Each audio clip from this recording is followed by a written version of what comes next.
15 minutes could save you 15% or more. My dad used to say that. Sure, yeah. It's from Geico. Yeah, whenever I would ask my dad for life advice, he'd sit me down and say, son, 15 minutes could save you 15% or more. And look at me now, a well-adjusted adult with a drawer full of plastic bags I'll never use. Okay, I'm confused. Was your dad a licensed Geico agent? Nah, he was just a real good dad. Geico. 15 minutes could save you 15% or more. 15 minutes could save you 15% or more. My dad used to say that. Sure, yeah. It's from Geico. Yeah, whenever I would ask my dad for life advice, he'd sit me down and say, son, 15 minutes could save you 15% or more. And look at me now, a well-adjusted adult with a drawer full of plastic bags I'll never use. Okay, I'm confused. Was your dad a licensed Geico agent? Nah, he was just a real good dad. Geico. 15 minutes could save you 15% or more.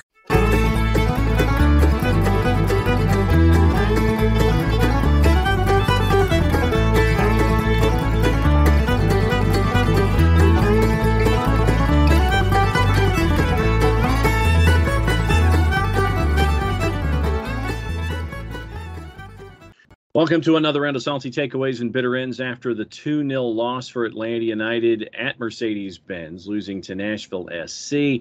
Nick Alifi there, John Nelson here. We'll go through all of the numbers, go through what we saw on SofaScore, lineup stats, all that kind of stuff, plus your comments as well. And obviously, if there's anything that you have still left over, you're going to have an Overreaction Monday on the SDH Network to take care of your thoughts there as well. Nick Alifi alongside. So, Nick Alifi, sir, opening statement. Today was about a lack of execution.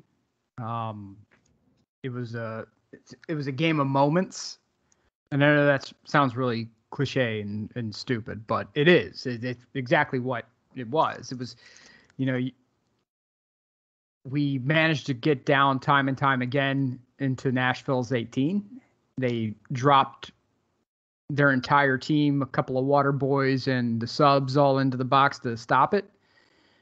And when we had a shot dead to rights, we whiff and we whiff again. And then you have a player who dribbles into the 18 to line things up. And then the ball, gets tapped away at the last second and then pinballs around and then finally gets, launched out. And so everything seemed to be a half second slow today. It just seemed like that wind up was a half second slow. That pass to the open guy was a half second slow. The pass that should have clearly gone to someone's foot ended up petering out about a half yard to a yard short and get picked up by a Nashville player. It was execution. I think the players were in the right spots, but that delivery, that final delivery, whether it was a pass or whether it was a shot, whether it was the closing down of someone, it just wasn't there. And so it looked like tired legs and tired minds to me. And I'm not putting that on anyone. I'm not putting that on Rob Valentino or Pineda or any of that. I'm just saying it looked like tired legs and minds. You had a stretch of games that were, some schedule compression taking place, but it just looked to me like that was the case. And it was a painful watch. Nashville, they got their goal and said, okay, boys, we're going to pack it in. And then Gary Smith will do that. Yep. That's exactly what he did. And it worked.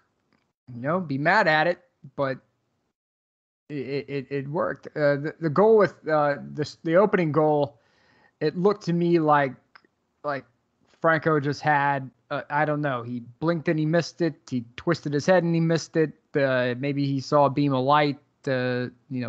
Swamp gas, weather balloon, and that allowed that half second gap to develop, and that was all Nashville needed.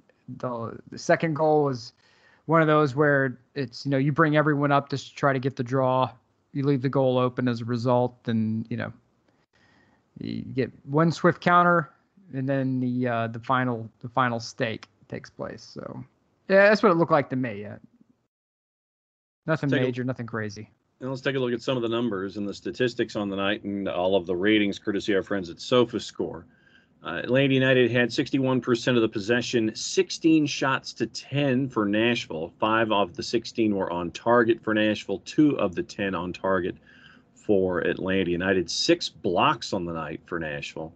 6 corners, obviously, with the pressing, and you're down a goal and trying to get an equalizer there. You had 3 yellows for Nashville as well. Big chances, counterattacks, shots, goals, shots inside the box, outside the box, all in Nashville's favor. And you get into the passing numbers. Atlanta United passes at 89% efficiency on 552 passes, about 40% less from Nashville on the day, 294 or 349 at 84%. Long balls for Nashville, 28 of 46 at 61%. Atlanta slightly less than that. Dribbles, Atlanta was more successful at 19 of 26. Possession lost far, not necessarily far more, but it was 117 to 99. They won the duels. Tackles, interceptions, and clearances, all in Nashville's half. Looking at the numbers, courtesy of our friends at SofaScore for Atlanta United. You've got some, mostly 6s and 7s here. Some 7s going to Luis Araujo, Marcelino Moreno at a 7.4, Araujo at a 0.3, Miles at a 0.2, Anton Walks at a 7. Some 6s from there as well. 7 goes to Ezequiel Barco, who got the yellow for disagreeing for and the set of how a foul was not assessed by the center ref. Joseph had a 6.9, Sejdic at a 6.6, Alan Franco at a 0.8, George Bello at a 6.2, which to me sounds a bit confusing. Brooks Lund at a 6.5 and Brad at a 6.4. So those are your numbers courtesy of our friends at SofaScore. Let me get into Luis Araujo with you here as a first point. There were moments in this match where folks got to see the artistry, imagination, and skill set of Luis Araujo up close and personal. Yeah, I mean, the skill's there. He can put on a show. When he got down to the 18, it looks like he tried some things, and it just didn't go in his favor, He got a little frustrated, especially especially toward I would say toward about halfway through the second half. You could really see the frustration mounting for him.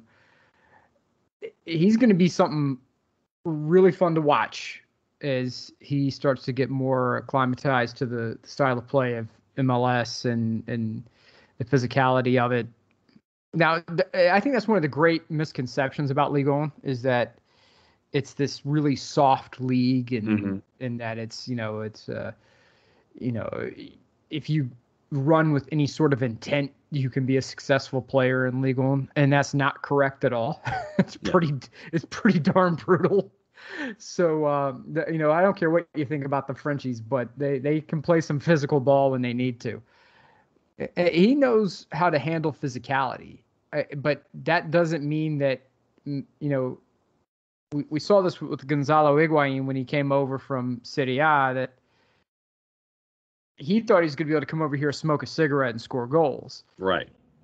It's when you come over here expecting one thing, and Luis maybe have said that, in his mind, okay, yeah, I can do some things. I'm skilled. I can, but that it just looks to me like he's not quite acclimatized to the league yet. The physicality, the speed, the fact that American players are largely, probably maybe a little bit better than a lot of people who come over here from Europe may have anticipated. So the stuff's going to fall for him. The fact that you're already seeing the artistry, I think, indicates the fact that this acclimatization period is going to be very short, and then you're going to start seeing some of the wild and crazy stuff that he was trying to pull with shots on goal start to materialize. I think it's going to be a very short learning curve for him, but because you can already see the building blocks of something that could be very special. When it comes to the rest of the side, I know that we're seeing this group with those 4 up top with Barco looking at his individual numbers, and you can understand his frustration on the day when he was fouled 5 times and was given 1 foul himself, and then for a foul that was not called, having a bit of a discussion with the center ref and then getting a yellow for it. And literally, there was a point where Ezequiel Barco was basically fed up with how things were, where he was getting fouled all over the park. Right. And that's the difference between MLS and the rest of the world, is that And Jarrett may be able to speak to, the SPL. I think they may have a sort of similar mindset. They do not protect playmaking players in this league. Any other league of any sort of standard, a lot of those fouls are going to be called that people are hitting him with, and yet you don't see it here. Every week we yell about pro and talk about how pro's terrible, and I have nothing new to add to that conversation. I'm not going to bore anyone by going on yet another rant about pro. They're trash. We know they're trash. It's. Am I saying every ref that pro sends out is trash? No, but the ones that seem to make their way into high-profile situations lose the plot with regularity, and this is nothing new. So, if you don't protect playmakers, playmakers will leave, and if playmakers leave, your league will not be as interesting or fun. So, pro may need to start figuring out how to protect people who want to keep the ball at their feet. This isn't England in 1982. This isn't the Scottish Premier League of 10 years ago. It's not Serie A in the 60s and 70s. You have to protect playmakers, and the officials that come out of pro need to understand that. When you look at the game and you get that first goal on the board, much to what you had discussed, when you have a team, and this is a point that, probably will be one of the underpinnings of this particular program, the way that this team was structured, meaning Nashville, Gary Smith wanted to build a tremendous spine, and he has done that. And so when you have a lead and you can rely on a back line of Daniel Levitz and Walker Zimmerman and Dave Romney, and you have, a midfielder like an Anibal Godoy, and you bring in folks like Alistair Johnson, who did well today, and Washington as well. When you've got that solid back line of five, I mean, when you've got that one goal lead, basically it was seven guys, Ta Anunga and Anibal Godoy, that were a part of this process as well, who basically, you had that line of five, you had seven drifting back, and basically Nashville was sitting there saying, okay, try to figure it out. Yeah, I counted. I lost count of how many times I saw Joseph Martinez surrounded by five different guys.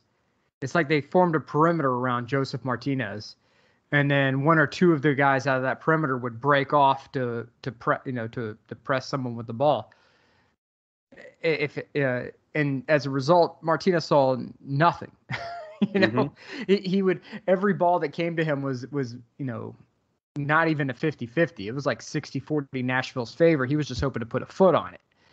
And so I know people hate that sort of mentality that, okay, we got one goal in, and now we are going to throw refrigerators and, slash the tires on the MARTA bus and everything else. But the bottom line is, when you're on the road and your road form has been horrible this season, it's what you got to do. You're going to do what you need to do to keep your spot when it comes to the standings in a very, very crowded East. Right. And, Nashville at the beginning of the day was at 32 points, and they're in this group of folks who are from 3 to 6, separated only by a handful. And then you've got, that second group of folks with Atlanta United being a part of it at 7 through 9 that are right there at 27 points.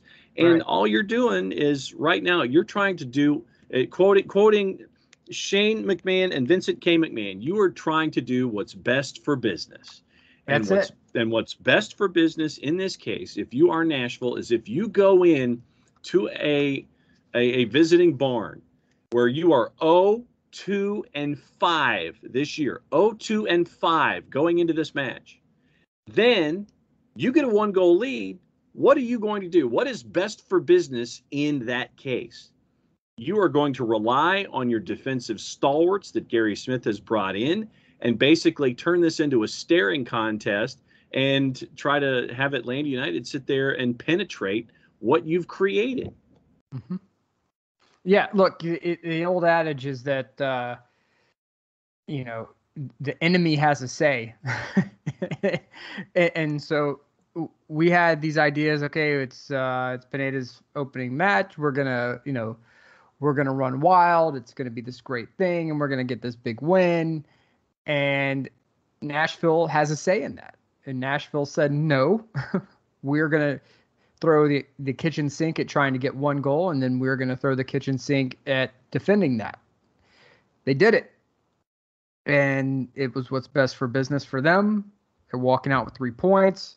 It sucks. It sucks to watch a game like that. But, Gary Smith's not going to apologize for it.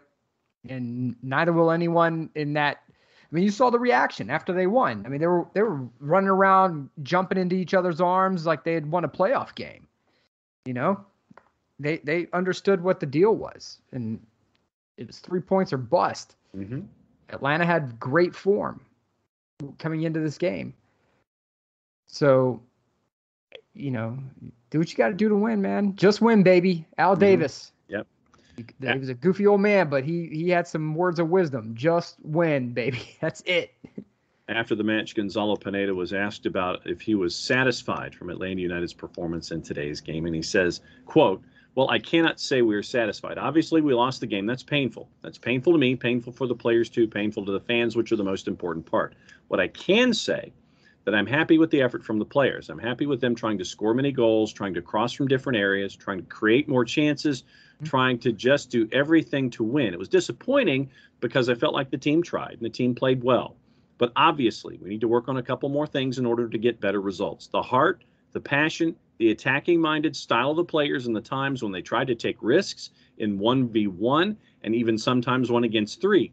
That's what I wanted. A team that's trying to score every time. I'm happy with the effort of the players, but the soccer's on me. So this one is on me. I always say that I have big shoulders to take responsibility, and this one is on me. My job is to give the players the tools to succeed, and maybe that's something that I didn't do today. That's on me. The players, I can't ask any more in terms of effort, the heart, and the passion that they put on the field," end quote.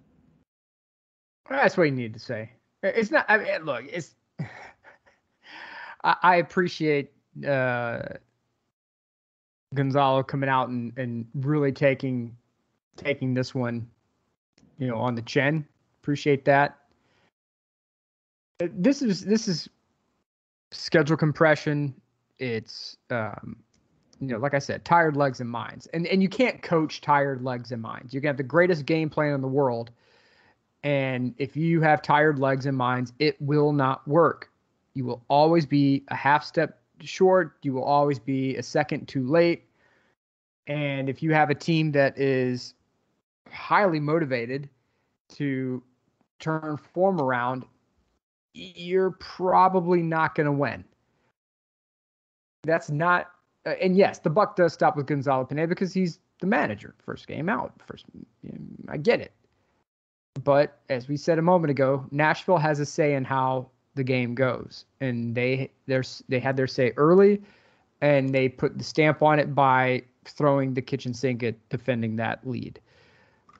They did a fantastic job disrupting play. They did a fantastic job in jumping passing lanes. They did a fantastic job in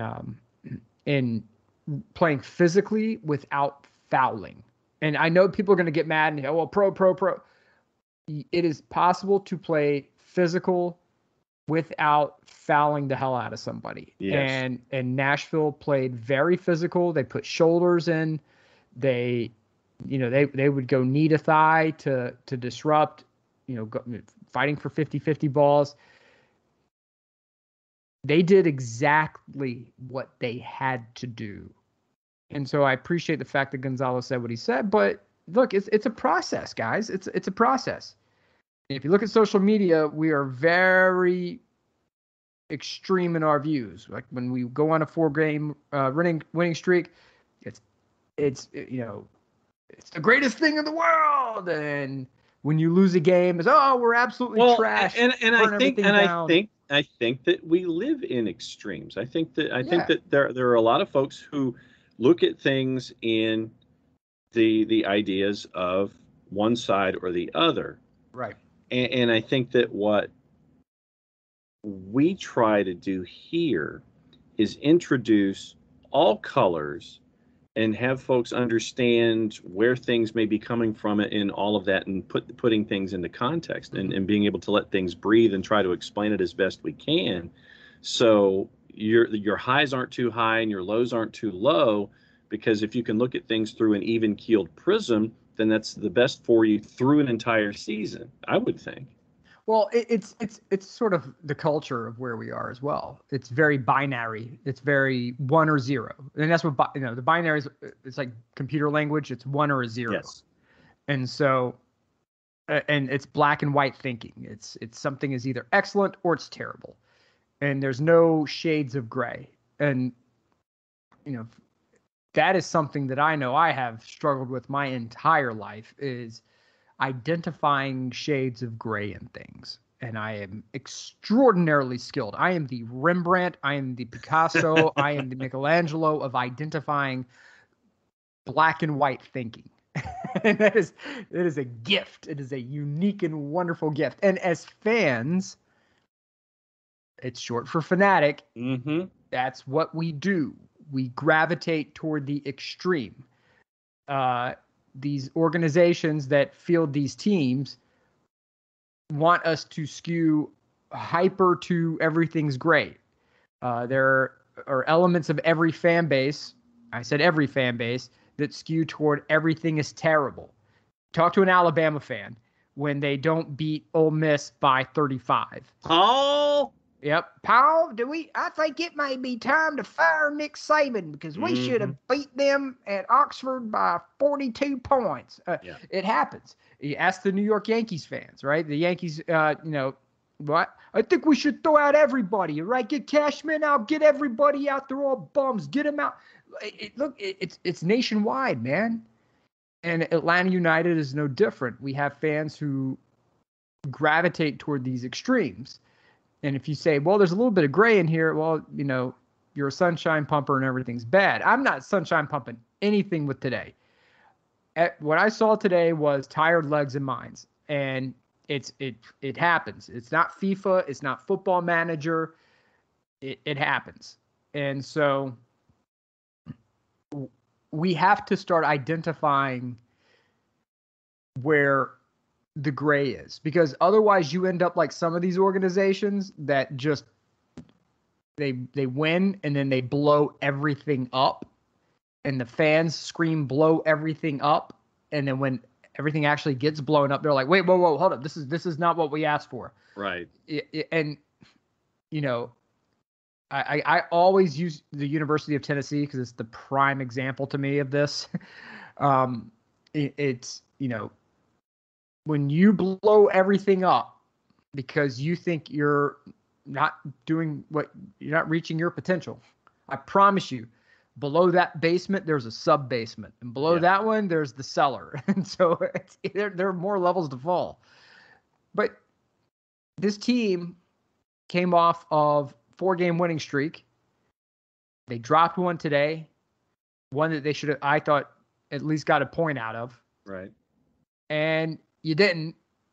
So now it's get these guys a couple days off, let them rest, let them recuperate, spend a lot of time in the film room,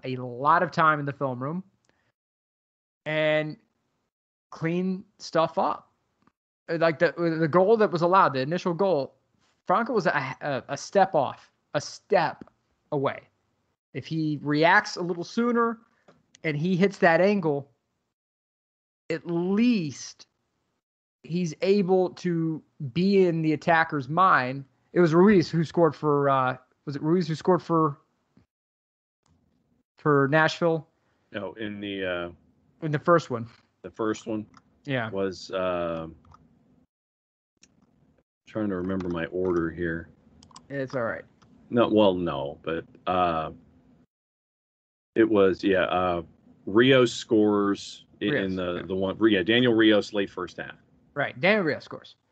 If as a defender, if you can get in the peripheral vision of a striker and close quickly, and you get in their head, they may pull that shot a touch wide. They may put a little too much on it, and it goes over the bar. Instead, it was hit perfectly because he was a step away. He didn't close down quick enough. That's something that could be solved in the film room, and that's something that can be solved with rest and recuperation. So for those who are saying throw out player X, player Y, let me just tell you, you do that too many times, you end up being Cincinnati or Minnesota, and you don't want to be there. So stability, and it is the most boring thing in the world. Stability is the most boring thing in the world. We like dynamic things. We like fast cars. We like the biggest house on the biggest hill on the biggest side of town. We like big and loud and amazing. But stability over the long run is better for your organization. It's better for your sports team. It's better for you individually than hyper dynamic action, right? And to remove players now or bench players now and not allow them time to work through this, or force in someone who may or may not be ready, I don't think we're there yet. And I think at this point, Gonzalo Pineda should it should just be known. This is the experiment time. From now until the end of the season, whether we make the playoffs or not, it's the time to start experimenting with things. You want to keep Barco on the field because Barco you need to sell, and probably more than likely he will be gone in January. So you want to make sure you keep that valuation up as much as possible. So you want to give him every opportunity to put the ball into dangerous positions and or put the ball in the back of the net. Franco, you just put a lot of money into him. You're not going to necessarily want to just move him out. So my suggestion would be let him play through some things. I know Campbell's back there, but he's going to be a destroyer when the time comes. Right. But at the same time, you don't want to put a young defender back there, have him get cooked a few times too early, and then now that venom's all being aimed at him. So I would suggest let Franco work through this. Let's see what we have in him before we just send him out to pasture. So with that, let's go ahead and open up what the Twitters and the social media are saying. And I await your hate mail. Let's go. All right. So here we go. Let's start off with Turner Kirby. And Turner, and once again, we'll always play this in the cliffhanger format. So I will go through what is in the timeline. And if you wish me to stop, just say stop, and I will do so. Roger that. Turner Kirby played a lot better than people will give the team credit for. People will say that we were passive, horizontal, a wet noodle offensively, etc. I think credit goes to Nashville for being stout defensively. Got 2 weeks to adjust and get ready for the next. Nashville's a good team, by the way. I think people seem to forget that. That's from Turner. Cosign. Carry on. On the flip side, Michael Head. Hard to be positive. That was awful. Seems like we regressed. Terrible. Or maybe Nashville is that good. It is. Parking the bus is something that can make you look very good in a game, but it is not something you want to repeat on a regular basis. It's what we call provincial tactics in Serie A, where you have the big city teams that go and face like the outer regional teams and like the Udineses of the world and the Sassuolos of the world. And in the old days, they would just throw everyone, like the striker would barely venture beyond the half line. And it was like even worse than Catenaccio. It just was a disaster zone. And so it looks good in a game, but over a period of time, it shows that you have too many weaknesses to venture forward. You don't have enough talent to venture forward, and you don't have enough ball playing capability to keep the ball at your feet to play an expansive game. And that's not a knock. It's reality. And if you look at Nashville's away form, it showcases why they did what they did. I don't think Atlanta regressed. I think that they played as best they could. Again, everything was a half step or a half second off. That to me is tired minds and legs. But I don't think we've regressed tactically from this game to the last 4 games. Nathan Pugh pulls in a John C. Riley GIF from Adult Swim, and it's the Bringo from John C. Riley. So after the lifting up of a garbage can lid, so I'm guessing Nathan that's a Dr. Steve Brule reference from Mr. Pugh. Okay, I think I know which one he's talking about. Bringo. Yeah. So I would not say that Atlanta was trash today, and I would not say we warrant the Dr. Steve Brule gift quite yet. I would not say we're there. That's pure Cincinnati. Cincinnati deserves all of the Steve Brule references and the Bringos and all that. I don't think we're quite there yet. Also on the board, Chris Hutchison, goals in stoppage time caused me to launch into expletive-laden tirades. Put me down for 2 of those with extra salt, please. Yeah, look, the second goal is painful because it was like that's like a meme-worthy goal. Well, just because you call everyone forward. Well, you call everyone forward. And it's like pulling your goalie in hockey. Right. And everybody's forward, and you're trying to get that equalizer. And so, yes. And unfortunately, this is one of those rare instances where instead of it being an opportunity for a goal kick or your offense having to defend to make sure everything stays in the box, it goes directly to Joe Willis. Willis spots the outlet immediately, hits the long outlet, and everybody's off and running.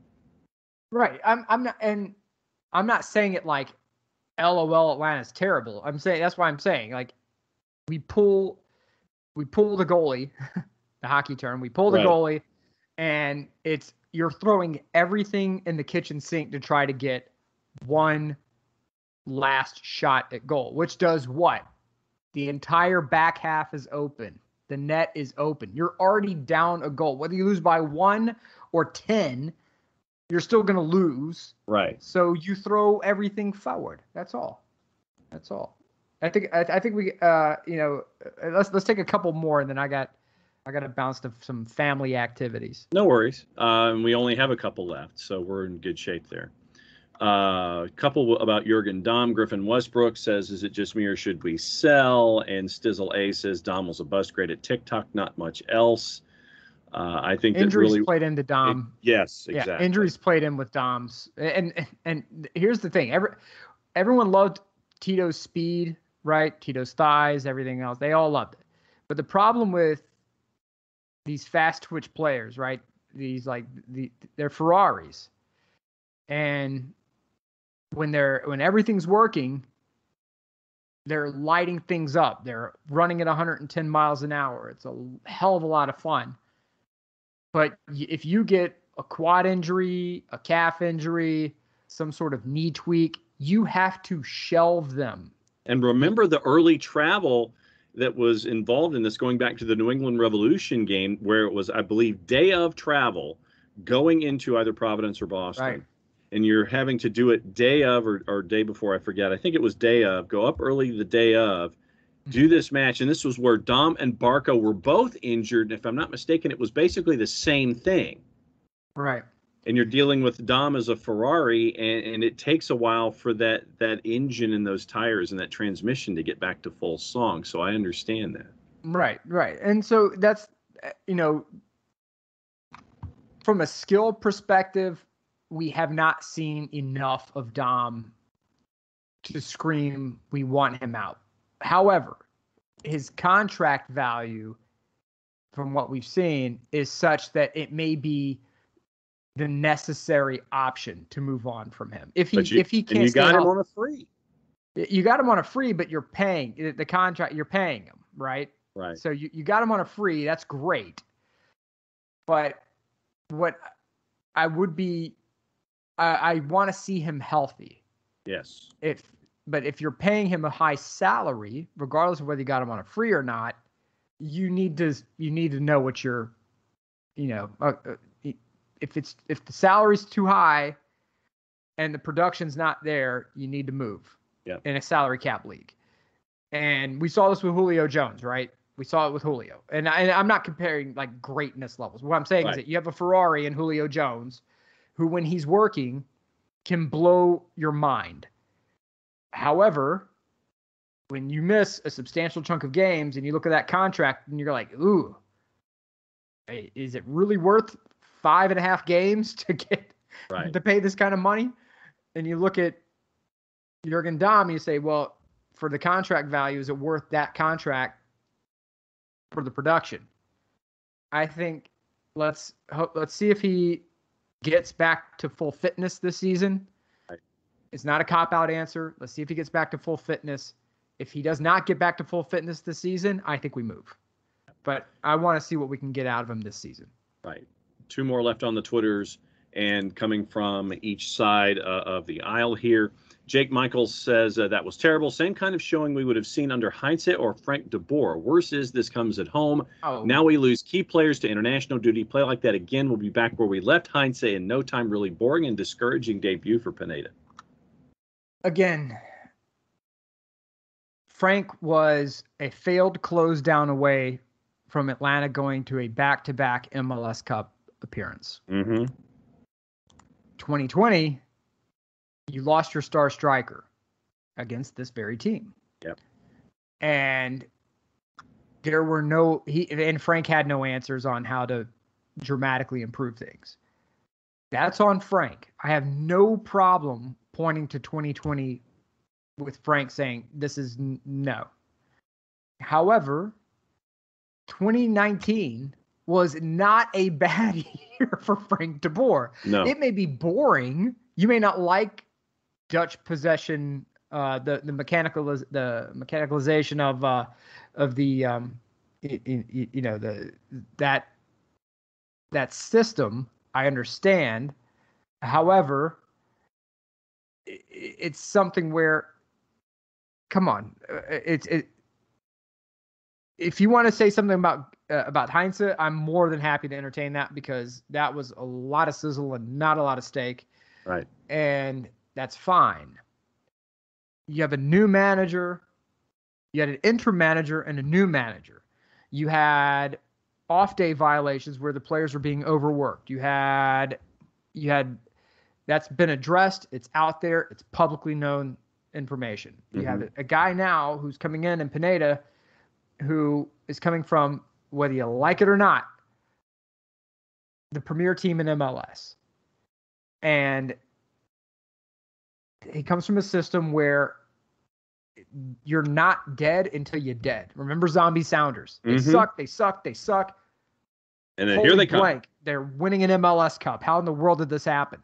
Well, because you're not dead until you're dead. You know, and for your take, if you want to say that after the team doesn't make the playoffs, 100%, we can have the conversation.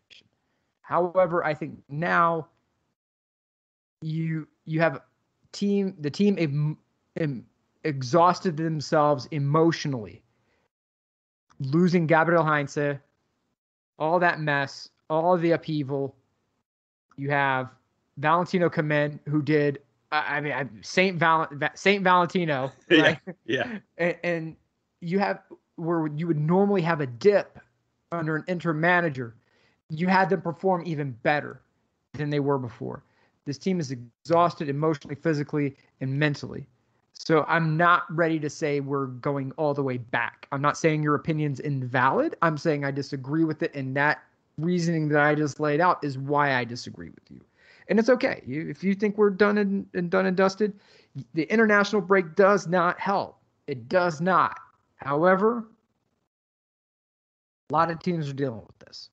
And this is what happens when you get stars. When you get stars, they go on an international. People come knocking on your door. Right. If you know who doesn't have a lot of international problems? Cincy. Cincy does not have a lot of international problems. So, it's upheaval. Upheaval is not always a positive. Upheaval, and I know that's where we are now. We just change things sometimes to change them. Upheaval is not always a positive. It's exciting. It makes it really fun for Twitter and social media and news media, but it is not beneficial to the stakeholders of that organization. So again, stability is the best thing in the long run. Last one for you before your closing statements comes from Shiva. Valentino did not win his first match either. Yes, we lost today, but sometimes a coaching change messes with the player's head. They have had 3 coaches in 1 year, not easy mentally. I like that we looked dangerous in the attack. We just did not look sharp. And to Shiva's point, we forgot to mention George Bello and his impact early on coming in from the left-hand side. Right. 100%. Because not every player is guaranteed to be here next year, whether they want to be or not. And a player who came in and was like, okay, I know Gabriel Heinze. I am thrilled to be here, whether you're, hydration levels aside. I am thrilled to be here. I know this guy's like a drill instructor. I'm cool with it. Let's ride. And then he's gone, and you're like, wait a minute. Who's this guy? He seems really nice, but where the heck do I fit in with this? And then you get a new manager. Like, whoa, okay, hold on. Do I even fit with anything that's going on in this organization now? I got my family moved up here. I just got a house, or I'm renting a place. We just unpacked everything. Do I need to pack everything back up? Do I need to have my agent reach out to teams? It's distraction. And then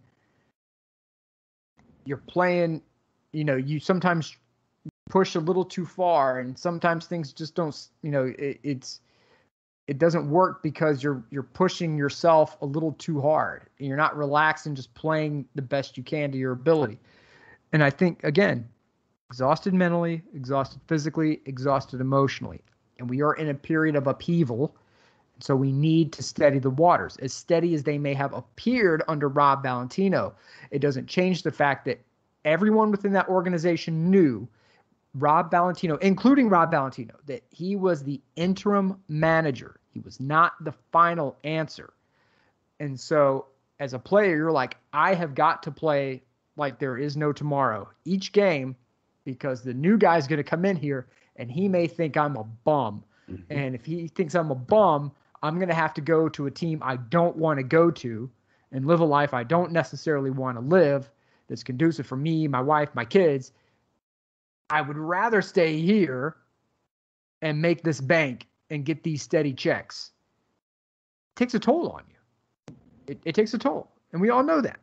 For the past 2 years, a lot of us have lived with economic anxiety or uncertain living conditions, and it's taken a toll on it. And these guys aren't robots. So that is the last word from Nick. And along those lines, once again, remember, if you still have thoughts, if you're going to ruminate on them over the weekend, we've got Overreaction Monday. Nick will be back for soccer over there on Monday night to talk so much spicy stuff to talk about. Yes, there is. But once again, thanks to everybody who chimed in on the timeline at Soccer Down Here to let us know what you thought after the 2-0 loss from Nashville SC and Atlanta United. So once again, like, friend, be a part of the conversation on Twitter. Don't forget to download the Soccer Down Here app, available on iOS and Android. You can catch us at soccerdownhere.net, twitch.tv/soccerdownhere. Don't forget, you can also get all of our Soccer Down Here gear as well. Some great stuff from Hudson, the Mile High 17 as well. So you can always support SDH in a bunch of different ways across the board. And thank you for being a part of the show tonight. That's your salty takeaway for the 2-0 loss for Atlanta and Nashville. Nick, send us home. Thank you so much for tuning in. We appreciate every single one of you, even if you completely disagree with us. It's 100% okay, because we love hearing from you. Okay? It's okay to disagree with us. Mm-hmm. 100% okay to disagree with us. Yep. All right? So please feel free. Keep clicking. Keep chiming in. We love hearing from you. Remember, identify the shades of gray. Life is so much more enjoyable when you're not just living in everything's great, everything's terrible. It's okay to kind of hover right there in the middle and kind of slide a little bit. Okay, everything's pretty good. Everything's all right. Things aren't so great right now. We can make a subtle course correction and make things far more optimal. That's my advice for you guys going into the week. Till then, I will see you Monday night. Mucha plata, euro, all of it. May all your dreams come true.